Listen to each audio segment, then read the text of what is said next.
Hai Sobat Sukses, kembali ketemu dengan saya Desi Darta. Kali ini saya akan membahas soal orang pribadi yang wajib pembukuan setelah yang satu ini.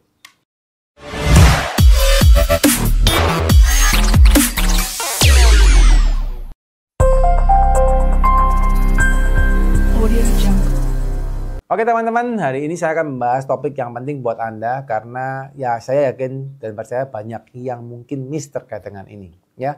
By the way, buat teman-teman yang pribadi ya, orang-orang yang pribadi ya, saya yakin dan percaya sebagian besar daripada Anda dibuatkan SPT-nya oleh pihak ketiga ya. Tapi ada juga sebagian Anda yang dibuatkan SPT-nya oleh diri Anda sendiri ya.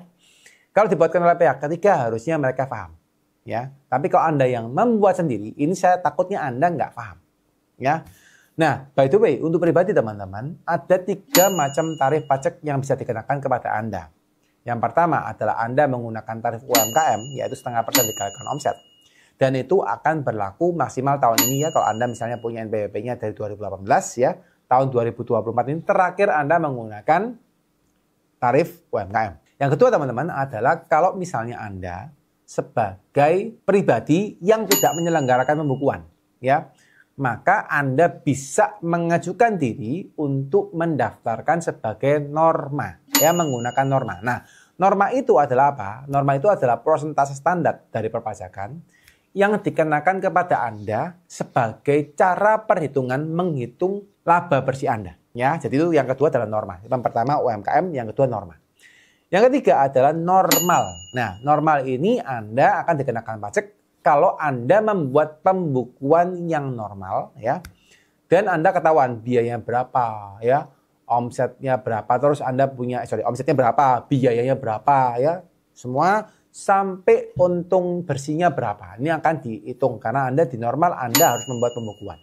Nah, kemungkinan besar di pribadi ya, di pribadi Anda itu akan banyak orang yang memilih tarif yang pertama dan kedua antara UMKM atau norma karena paling gampang. Karena tidak membuat pembukuan. Oke? Actually mungkin Anda yang nonton juga lah sama. Ya.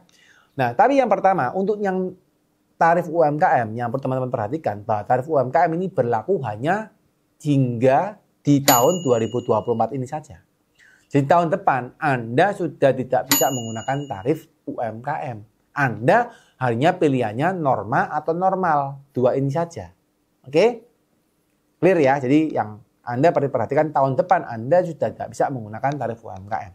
Yang kedua, kalau seandainya Anda ternyata itu Anda menggunakan tarif yang norma.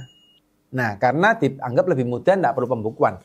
So, teman-teman, ini yang perlu Anda make sure ke orang yang membuatkan pajak Anda, atau Anda make sure ke diri Anda sudah melakukan enggak. Untuk norma, penggunaan norma. Yang pertama teman-teman, kalau Anda tetap menggunakan norma, nggak yakin menggunakan norma, ya nggak apa-apa. Tapi saya sampaikan bahwa menggunakan norma itu belum tentu lebih murah daripada Anda menggunakan pembukuan. Kenapa? Karena tarif norma biasanya agak besar. Ya, misalnya Anda jualan garment, ya, Anda retail baju misalnya gitu ya, Anda retail fashion baju. Ternyata retail fashion itu secara norma pajaknya, laba bersihnya adalah 30%. Tapi secara real di lapangan Anda adalah retail fashion cuma 15%. Nah ini yang akan bertolak belakang. Karena secara norma pajak Anda akan dianggap untungnya 30% dan pajak Anda akan dihitung 30% dari keuntungan tadi. Ya, dihitung pajaknya dari keuntungan tadi yang 30%. Realnya Anda pajak untungnya cuma 15%. Jadi Anda rugi sudah. Oke? Jadi Anda perlu perhatikan itu. Yang kedua teman-teman, ternyata untuk menggunakan norma Anda harus mengajukan terlebih dulu. Kalau Anda mengajukan terlebih dulu di dalam e-filing Anda, e-fin Anda ada fitur untuk mengajukan penggunaan norma. Kalau Anda nggak melakukan itu, maka dengan pasti Anda tidak boleh menggunakan norma. Anda harus menggunakan pembukuan. Ya. So ini coba coba dicek lagi apakah Anda sudah mengajukan untuk menggunakan norma. Kalau tidak mengajukan sampai video ini Anda tonton, sudah pasti Anda tidak boleh menggunakan norma karena batasnya cuma bulan 1, bulan 2, bulan 3, terakhir di bulan ketiga. Kalau Anda nggak bisa mengajukan penggunaan norma, maka Anda wajib masuk ke cara perhitungan yang 3, yaitu menggunakan tarif normal.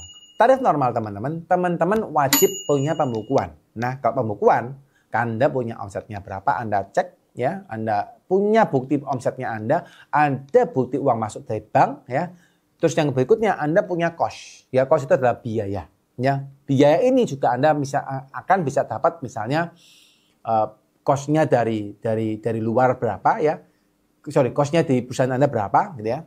Terus Anda punya bukti-bukti pengeluarannya, ada dari rekening bank juga kelihatan. Ya, jadi pembuktiannya jelas.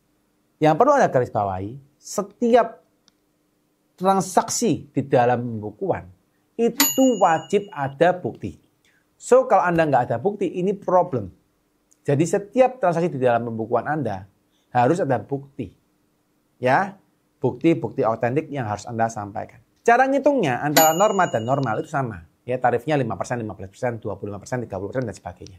Ya. Nah, sekarang yang perlu saya garis bawahi lagi, ini juga sering kali lupa. Banyak orang di pribadi, ya, pribadi Anda. Anda nih akhirnya memutuskan untuk menggunakan pembukuan atau Anda terpaksa menggunakan pembukuan. Di pembukuan Anda, actually ada biaya-biaya yang tercantum di dalam pembukuan Anda. Salah satunya adalah biaya terkait dengan gaji. Ya, biaya terkait dengan gaji. Nah, problemnya karena Anda nggak paham, biaya terkait dengan gaji ini Anda tidak pernah laporkan PPh 21-nya. Nah, ini problem. Ya, kalau Anda belajar PPh 21 adalah PPh yang diwajibkan dipungut oleh si pemberi kerja kepada orang yang diberikan pekerjaan. Ya, simpel-simpelnya Anda punya karyawan Anda ini Anda harus pungut pajaknya, teman-teman. Ya. Nah, yang terjadi seringkali orang pribadi itu pasti lupa, bukan pastilah ya, seringkali lupa karena mereka nggak paham. Ya, mereka punya misalnya contoh, Anda punya toko. Ya, Anda laporkan dia gaji karyawan Anda, ada 5 orang di toko yang bantu Anda. Ya. Tapi nyatanya Anda tidak pernah lapor PPh 21 dan tidak pernah mungut. Ya, tidak pernah mungut PPh 21-nya. Masalahnya, kalau misalnya ternyata gaji karyawan Anda lebih besar daripada batas PTKP, ya, PTKP-nya Indonesia itu adalah 4,5 juta. 4,5 ya, 4,5. Sebentar, saya hitung dulu. Saya timang lupa ya. Yes, 4,5. Sorry ya guys, saya harus hitung dulu supaya kadang-kadang hilang ingatan tuh ya. 4,5 juta guys per bulan ya. Jadi misalnya Anda dapat UMR nih, UMR-nya Jakarta 5 juta. Anda dapat bayar 5 juta. Nah, itu guys, itu akan kena pajak. Dan kalau dia kena pajak, Anda harus setor guys. Ketika Anda mendapatkan harus bayar ya PPh 21, harus setor ya. Anda setor dan lapor, Anda ternyata kurang bayar, Anda harus bayar plus dendanya. Ya, itu yang problem. Kalau seandainya Anda tidak bayar karena kondisinya pegawainya gajinya lebih murah daripada tarif 4,5 juta tadi, maka memang Anda tidak perlu membayar, tapi Anda perlu melapor. Nah, ini yang teman-teman perlu perhatikan karena saya yakin dan percaya banyak orang yang kelupaan untuk melaporkan PPh 21-nya. Ya, itu yang pertama. Yang kedua ada lagi yang terkait dengan misalnya Anda menggunakan jasa. Ya, saat ini teman-teman banyak sekali orang-orang itu yang menggunakan jasa digital marketing. Ya, misalnya Anda pakai agency. Ya, ternyata agency itu dia melakukan iklan. Ya, menggunakan iklan. Nah, ini nyambung. Tapi harusnya kalau di pribadi nggak terlalu ngefek. Yang ngefek ketika Anda punya badan usaha dan Anda menggunakan agensi. Nah, ketika Anda menggunakan agensi teman-teman, ini yang perlu diperhatikan, agensinya itu harus dipotong namanya PPh 23 kalau Anda badan usaha. Ya. Kalau Anda badan usaha Anda harus potong tuh PPh 23 2% ya dari agensi tersebut. Atau kalau Anda pun iklan di YouTube, Facebook dan sebagainya, itu Anda harus potong. Jangan sampai Anda nggak potong. Kalau Anda nggak potong, ini problem. Ya. Karena apa? Pajak tahunya Anda yang harus potong. Tapi Anda nggak potong, dia akan paksa Anda untuk bayar 2%-nya. Nah, ini yang terjadi di lapangan. Ya. So, ini juga salah satu hal yang perlu Anda perhatikan. Anda jangan sampai telat melakukan kewajiban yang Anda harus lakukan secara perpajakan. Nah, so teman-teman, ini buat teman-teman pribadi ya, pastikan Anda cek Apakah tadi yang saya sampaikan sudah Anda lakukan? Kalau belum, yuk segera sekarang pelan-pelan diperbaikin.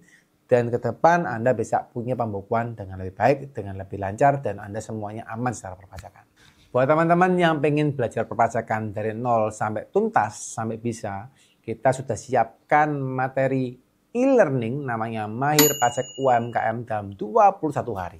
Teman-teman, saya pastikan Anda harus belajar materi tersebut karena mempersingkat waktu Anda untuk belajar perpajakan. Tidak perlu rumit-rumit, kita buatkan yang simple dan dalam waktu maksimal 21 hari Anda tinggal luangin waktu 10 menit sampai 20 menit per hari saja.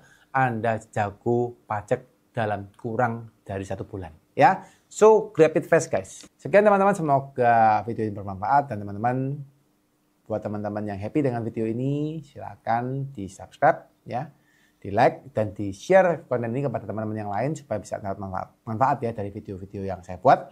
Dan buat teman-teman yang pengen bertanya, mungkin lebih cepat teman-teman boleh tanya di DM di Instagram ya, karena saya akan lebih aktif di sana. Kalau yang mau tanya di komen di YouTube juga boleh, saya akan berusaha jawab. Cuma memang agak sedikit hektik beberapa saat ini. Mungkin teman-teman gampang bertanya di Instagram ya. Tapi kalau misalnya pengen konsultasi lebih lanjut, mungkin lebih gampang untuk DM nomor daripada tim yang tertera di bawah ya. Sekian teman-teman, semoga teman-teman semakin sehat, semakin sukses dan semakin berbahagia. Bye bye.